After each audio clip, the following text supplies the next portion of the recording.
Question number second से start करो, है ना। क्वेश्चन नंबर सेकंड पढ़ के बता दो। सेकंड तो आता है ना, मुझे पता है। अरे थर्ड 3.3 का क्वेश्चन नंबर थर्ड का सेकंड। हाँ The largest of two supplementary angles except the smaller by 18 degree. Find them. ठीक है, तो हम लोग क्या करेंगे, इसमें हमें मानना पड़ेगा let the larger angle.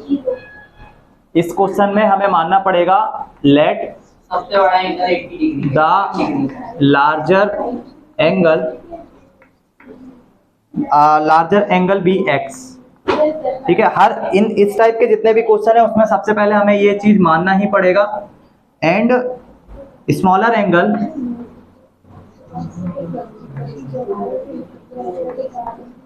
Angle be y. ठीक है, हमेशा हमें ऐसा मानना ही पड़ेगा कि एक लार्जर एंगल जो है वो कितना है, एक्स है, और स्मॉलर एंगल जो है वो कितना है, वाई है। और एक चीज और याद रखना, कभी भी तुमसे जो उसमें बोला है सप्लीमेंट्री पेयर में क्या होता है, दो एंगल्स का सम हमेशा 180 के इक्वल आता है। तो यहाँ पे हम लोग बोलेंगे सम ऑफ, ठीक है, sum of the angle, sum of the measure of angles of a supplementary pair is always 180 degree. ये याद रखना, सप्लीमेंट्री एंगल्स का जो सम होता है वो किसके इक्वल होता है, 180 डिग्री के। ये याद रखना पड़ेगा, ठीक है। और अगर ये 180 डिग्री के इक्वल होता है, इट मींस कि फर्स्ट इक्वेशन जो बनेगा कि दो सप्लीमेंट्री एंगल्स का सम कितने के इक्वल होता है, 180 डिग्री के। Equation number first. और सेकंड जो तुमको दिया हुआ है, दोनों का डिफरेंस कितने डिग्री है, 18 डिग्री। इक्वेशन नंबर सेकंड, ठीक है। फर्स्ट इक्वेशन हमें खुद बनाना पड़ेगा, ये चीज सभी को अंडरस्टूड होती है कि sum of the measure of angles, supplementary angles का सम 180 के इक्वल होता है। और एक वैल्यू उनका डिफरेंस उसने क्वेश्चन में ही दे दिया, एक्स। सप्लीमेंट्री मतलब एक, अरे आधा नहीं होता, दो एंगल्स एक दूसरे के जस्ट अपोजिट, एक यहाँ पे रहेगा ना, एक ऐसा करेगा, तो ये एंगल अगर कितना है, मान लो 120 है, तो ये वाला एंगल ना ऑटोमेटिक कितना हो जाएगा, क्योंकि एक चांदा जो होता है ना, एक चांदा वो कितने डिग्री का होता है, 0 से 180।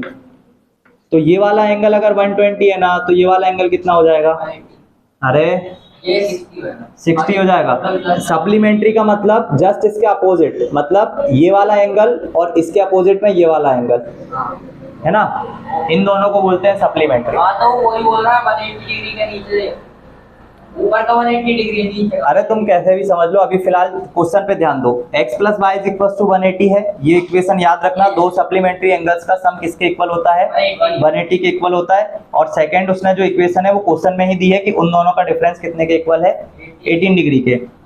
बाया इक्वेशन सेकंड x का वैल्यू निकालोगे तो क्या आएगा, x = 18 + y। ये इक्वेशंस को उठा के रख दो बाया इक्वेशन फर्स्ट। इक्वेशन फर्स्ट में रखोगे, x का वैल्यू कितना रखना है, 18 + y एंड प्लस y = 180 - 18 का 2 वाले है ना। इतना लिख लोगे, 18 + y + y = 180। y और y ऐड होके कितने हो जाएंगे, 2y। और 180 में से 18 को माइनस करेंगे तो आंसर कितना आएगा, 162। ठीक है, इन दोनों को माइनस करेंगे तो 2y = 162। 162 को डिवाइड करो, इससे 2 से डिवाइड करोगे, y का वैल्यू कितना आ जाएगा, 2 8 जा 16, 81। y का वैल्यू आ गया कितना, 81 डिग्री। इस y के वैल्यू को रख दो इक्वेशन नंबर इसमें रख दो, है ना, इस वाले में। तो x इज इक्वल टू है 18 प्लस 81, दोनों को ऐड करोगे आंसर कितना आ जाएगा, 8 और 1 9, 8 और 1 9, 99 डिग्री। और इन दोनों का सम हमेशा इक्वल होगा किसके, 180 के, चेक कर लेना। ठीक है, x और y के वैल्यू आ गए। और देखो इसमें हमने एंगल को, x वाले एंगल को हमने लार्जर बोला था तो x का वैल्यू देखो 99 आया है, y को हमने स्मॉलर बोला था तो y का वैल्यू देखो छोटा है। ये वो मेरे को बताओ x + y = 180 हाँ, तो आ गया। हाँ। x माइनस कहां से आया, माइनस मतलब उसमें क्वेश्चन पढ़ो, क्वेश्चन में क्या लिखा हुआ है, क्वेश्चन पढ़ो।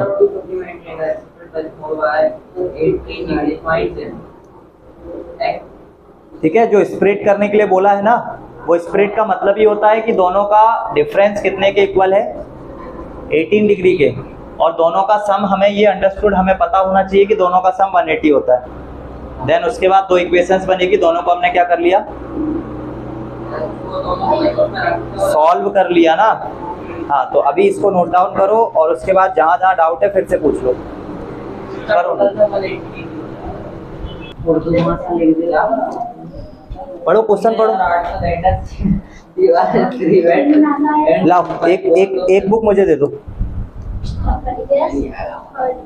हाँ, क्वेश्चन देखो, the coach of a cricket team buy 7 bat 6 ball for 3800, later she buy 3 bat and 5 ball for 1750, find the cost of each bat and each ball. सबसे पहले वो 7 बैट खरीद रहा है और 6 बॉल खरीद रहा है, टोटल कितने रुपए की, 3800 की। अब हमें ये पता लगाना पड़ेगा कि एक बॉल का प्राइस कितना है और एक बैट का प्राइस कितना है, ये हमें पता लगाना पड़ेगा। अब इसको वापस समझाना। एक कोच है क्रिकेट के, वो 7 बॉल खरीद रहे हैं, 7 बैट खरीद रहे हैं, 6 बॉल खरीद रहे हैं, और दोनों का जो कॉस्ट आ रहा है वो 3800 आ रहा है ना। मतलब 7 बैट का कुछ प्राइस होगा, 8 बैट का भी कुछ, 6 बॉल का भी कुछ प्राइस होगा, दोनों का मिला के 38,000 से ज़्यादा नहीं होना चाहिए। ठीक है, तो हमें क्या करना पड़ेगा, हमें एक बैट का प्राइस कुछ मानना पड़ेगा और एक बॉल का भी प्राइस हमें कुछ मानना पड़ेगा। तो हम लोग यहाँ पे क्वेश्चन नंबर 3 का 3rd नंबर वाला क्वेश्चन कर रहे हैं। Let the cost of a bat, let the cost of a bat and a ball, एक बैट और एक बॉल, इनका हमें प्राइस मानना पड़ेगा be, x and y respectively. इसका x माने, इसका y माने। ठीक है, एक का x मानना पड़ेगा, एक का y मानना पड़ेगा। अब यहां से क्वेश्चन में हमें क्या करना है कि क्वेश्चन के अकॉर्डिंग अगर चलोगे,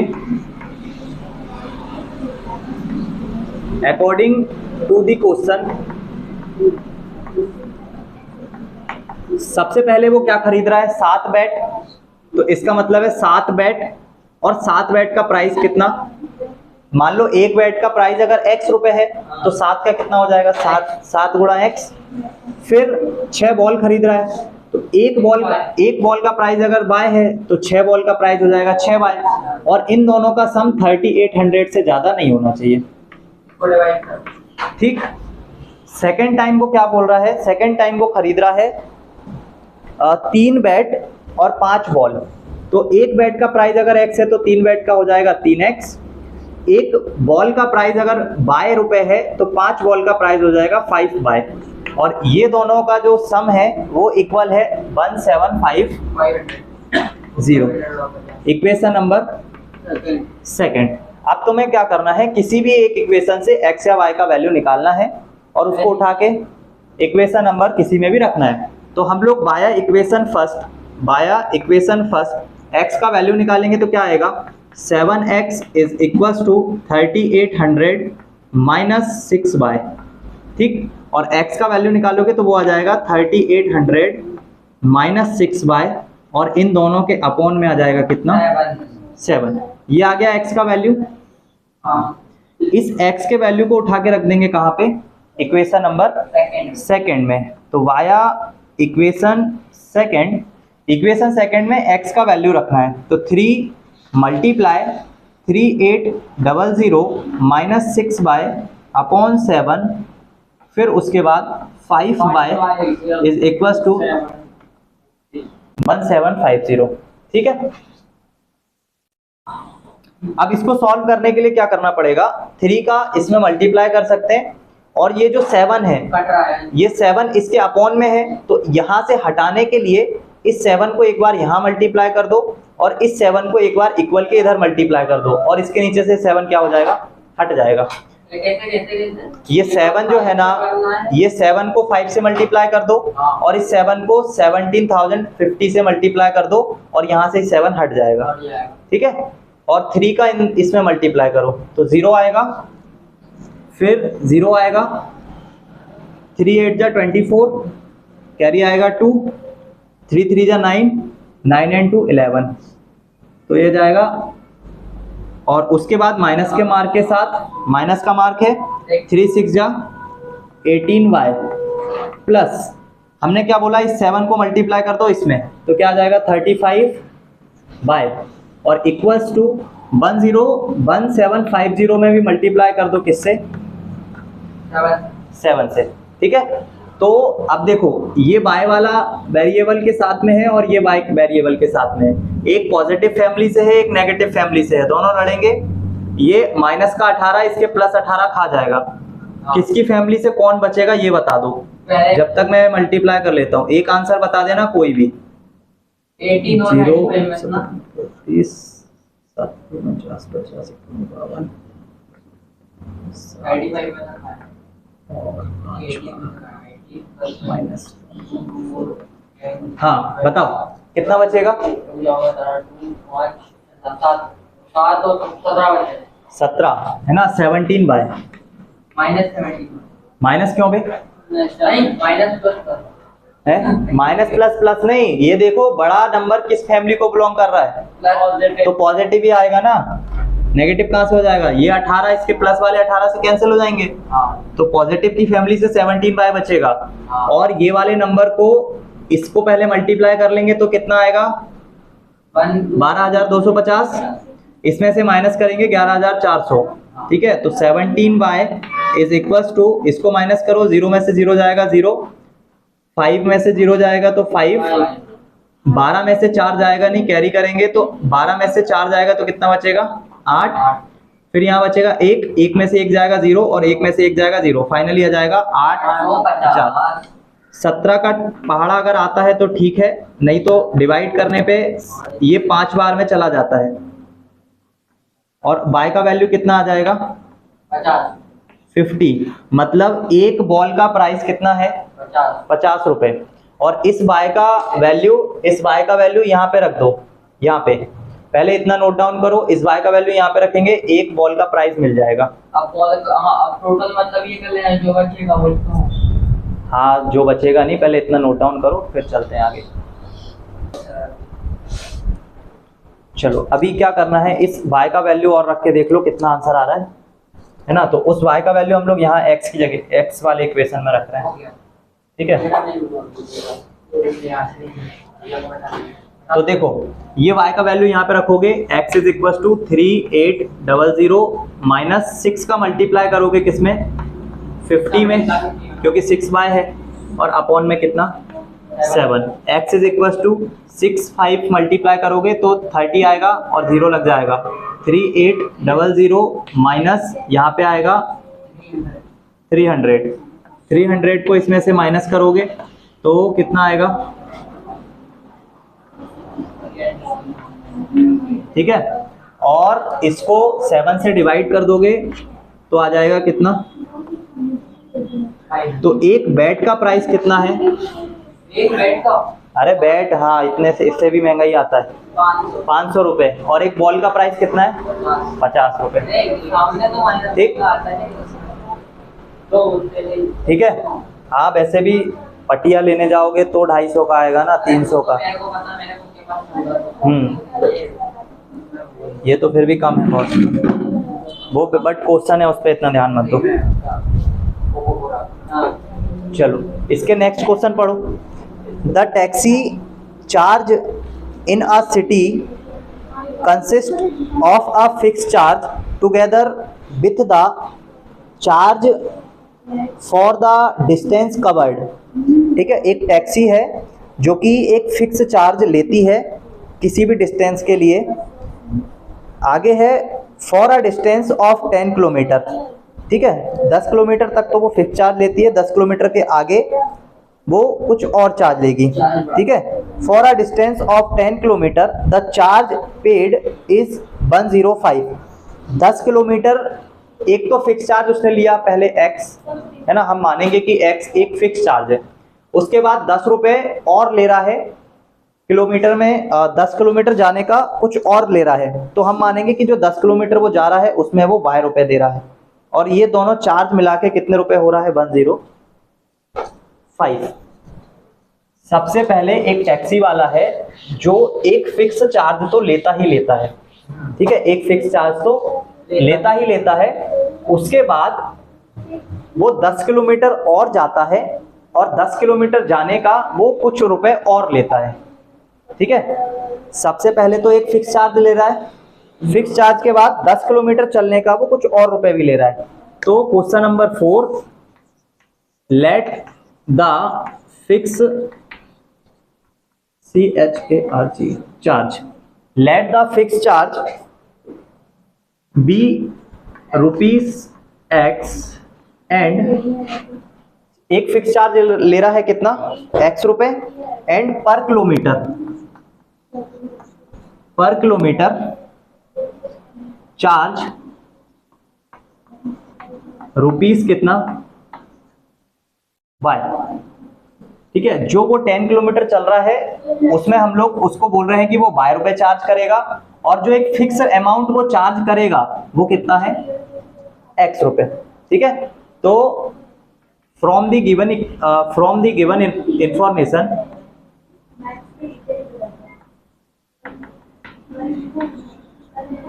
गिवन इक्वेशन या इंफॉर्मेशन ना, गिवन फ्रॉम, इसमें इक्वेशन में क्या लिखा हुआ है कि x रुपए का फिक्स चार्ज तो वो करता ही करता है, फिर वो 10 किलोमीटर जा रहा है, 10 किलोमीटर में पर किलोमीटर वो 22 रुपए चार्ज कर रहा है, और इन दोनों का सम कितने के इक्वल है, 105 के इक्वल। ठीक है, फिर सेकंड उसके आगे पढ़ो, उसके आगे लिखा हुआ है and for a journey of 15 kilometre the charge paid is ₹155। फिर उसके बाद 15 किलोमीटर और चल रहा है, तो उस 15 किलोमीटर में x रुपीस का चार्ज तो वो लेगा ही लेगा, उसके बाद 15 रुपए को वो पर किलोमीटर के हिसाब से 22 रुपए लेगा, और इन दोनों का सम कितने के इक्वल है, 155। ठीक है, मिल गए दो इक्वेशन, सॉल्व कर लो। बाया इक्वेशन फर्स्ट x का वैल्यू आएगा 105 minus 10y। By equation second x का वैल्यू रख देंगे 105 minus 10y plus 15y is equal to 155। इसको इसमें से माइनस करोगे कितना बचेगा, जल्दी से बताओ, जब तक कितना बचेगा, अरे 10y और 15y का पूछ रहा हूँ, कितना बचेगा, 5। कैसा, पॉजिटिव नेगेटिव, 5 बाय पॉजिटिव, और इसको माइनस करोगे तो कितना बचेगा, अरे 100 चला जाएगा, पहले 155 में से 100 जाएगा तो सिर्फ 50 बचेगा। पहले का हाँ, तुम और आगे का भी जोड़ लो, घर का भी किराया जोड़ लो, हाँ घर का पूरा सब खर्चा वर्चा इसी में जोड़ लो। 5 बाय इज इक्वल टू कितना आया, 50 ना, तो बाय का वैल्यू कितना आ जाएगा, 50/5 इज इक्वल टू y का वैल्यू आ गया 10। y का वैल्यू 10 को कहाँ रख दो, उठा के इस वाले इक्वेशन में, तो x इज इक्वल टू 105 माइनस 10 मल्टीप्लाई 10, x का वैल्यू कितना आ जाएगा 105 कितना आएगा। तो एक फिक्स चार्ज 5 रुपए तो वो लेगा ही लेगा, है ना, चाहे गाड़ी चालू करके बंद कर दे, 5 रुपए तो वो लेगा ही लेगा। पर किलोमीटर के हिसाब से कितने रुपए, पर किलोमीटर के हिसाब से 10 रुपए तो और लेगा। पर किलोमीटर 10 रुपए लेगा, टोटल वो 10 किलोमीटर जा रहा है, तो कितना हो गया, 100 रुपए तो ये हो गया, और उसके बाद 5 रुपए यहाँ से मिल जाएंगे, कितना हो गया टोटल 105। ऐसे ही यहाँ पे बाय जो है पर किलोमीटर कितना रुपए ले रहा है 10, तो ये हो जाएगा 150 में +5 करोगे तो 155। इसमें इक्वेशन बनाना आना चाहिए, बाकी तो हाँ बाकी तो तुम आराम से सॉल्व कर लोगे, ठीक है। तो एक टैक्सी चार्जर, जब भी एक टैक्सी वाला होता है तो एक फिक्स चार्ज, जैसे कि पर किलोमीटर अगर वो 12 रुपए ले रहा है तो उससे पहले वो 20-30 रुपए तुमसे एक्स्ट्रा लेगा, है ना। बाकी का जो गवर्नमेंट ने डिसाइड किया है पर किलोमीटर के हिसाब से वो लेगा, तो उस हिसाब से इक्वेशन बना हुआ है। हाँ बिल्कुल उतारो। क्वेश्चन नंबर 5 में देखो, a fraction become 9/11 if 2 is added to both the numerator and the denominator. ठीक है, एक फैक्टर बन जाएगा, एक फैक्टर बन जाएगा अगर उसके न्यूमिनेटर और डिनोमिनेटर उसमें हम क्या कर दें, 2 जोड़ दें। तो सबसे पहले हमें उस फैक्टर को कुछ मानना पड़ेगा, है ना। तो सबसे पहले हमें मानना पड़ेगा, इसलिए हम लोग 5 में let be the factor is x/y। Factor है ना, फैक्टर तो अपॉन में ही होता है, x/y। जब हम न्यूमिनेटर में कितना ऐड कर दें 2 और डिनोमिनेटर में भी कितना ऐड कर दें 2, तो उस समय ये जो फैक्टर है ये क्या बिकम होता है, क्या निकल के आता है 9/11। ठीक है, 11 का ऊपर मल्टीप्लाई करो, इस बाई +2 का इस 9 में मल्टीप्लाई करो, क्रॉस मल्टीप्लिकेशन। 11 का मल्टीप्लाई होगा x +2 में और 9 का मल्टीप्लाई होगा y +2 में। 11x + 22 = 9y + 18। 9y को इधर ले आओ तो साइड आएगा तो वैसे भी मल्टीप्लाई। हाँ, 11x - 9y एंड वैल्यूज को एक तरफ कर लो, तो 18 - 22 कितना आएगा, -4 आ गया। पहला इक्वेशन आ गया। अब सेकंड इक्वेशन बनने से पहले वो क्या बोल रहे हैं कि अगर न्यूमिनेटर में हम लोग 3 ऐड कर दें और डिनोमिनेटर में हम लोग 3 ऐड कर दें, मतलब x + 3 कर दें और y + 3 कर दें, तो ये जो फैक्टर है ये क्या निकल के आएगा, ये निकल के आएगा 5/6। 5/6। तो देखो 6 का मल्टीप्लाई क्रॉस में, 5 का मल्टीप्लाई यहाँ क्रॉस में, ठीक है। 6 का मल्टीप्लाई करोगे तो 6x, 6 का मल्टीप्लाई x + 3 में करना है और 5 का मल्टीप्लाई y + 3 में करना है। ये आएगा 6x + 18 = 5y + 15। 6x और y वाले को एक तरफ कर लो और ये आ जाएगा 15 - 18, तो 6x - 5y = -3। Equation number. अब तुम लोग क्या करके लाओगे, x और y के क्या निकालोगे, वैल्यू। x और y का वैल्यू आ जाएगा, फैक्टर आ जाएगा।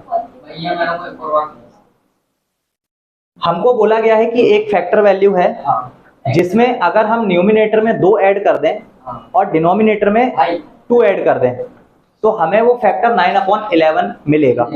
तो हमने क्या किया, एक फैक्टर माना x/y, उसके न्यूमिनेटर में भी 2 ऐड किया, डिनोमिनेटर में 2 ऐड किया और ये इक्वल हो गया किसके, 9/11 के। इसका यहाँ क्रॉस मल्टीप्लिकेशन, इस वैल्यू का यहाँ क्रॉस मल्टीप्लिकेशन, और उससे हमें ये इक्वेशन मिल गया। सेकेंड टाइम उसने हमें बोला कि नॉमिनेटर में अगर हम 3 ऐड कर दें, डिनोमिनेटर में भी 3 ऐड कर दें, तो वो जो फैक्टर है वो 5/6 बन जाएगा। लेकिन भैया अपन ने मल्टीप्लाई कैसे, 11 मल्टीप्लाई 2 कर लिया, x = 22 ही होता, लेकिन अपन ने फिर से 11x क्यों लिख दिया। यहाँ पे 11, अरे इस 11 का एक बार इसमें मल्टीप्लाई होगा, एक बार इसमें होगा, है ना। फिर सेकंड इक्वेशन में भी वही क्रॉस मल्टीप्लिकेशन किया है, देख लो, वहां से भी हमें एक इक्वेशन मिल गया। अब तुम्हें 2 इक्वेशंस को सॉल्व करना मैं इतनी देर से बता ही रहा हूँ। हाँ, पहले x का वैल्यू निकालना, फिर तो जितने अभी तक क्वेश्चन किए उनको देख के करोगे तो बन जाएगा, ठीक है। तो इसके आगे तुम लोग करोगे, इसको बस यहीं तक बताना था, इसके आगे तुम लोग करोगे। इसके बाद बता रहा हूँ क्वेश्चन नंबर 6। क्वेश्चन नंबर 6 और कर लो, देन कंप्लीट हो जाएगा। 5 ईयर हेंस, मतलब 5 साल बाद, the age of Jacob will be 3 times that of his son. एक बात बताओ, हमेशा सन की एज और फादर की एज, हमेशा किसी में अगर तुमसे बोला कि 2 टाइम्स करना है तो किसकी एज में 2 टाइम्स करोगे? सन की एज में, क्योंकि फादर हमेशा बड़े हैं और बड़े हैं तो उनकी एज में हमें मल्टीप्लाई नहीं करना है, ठीक है।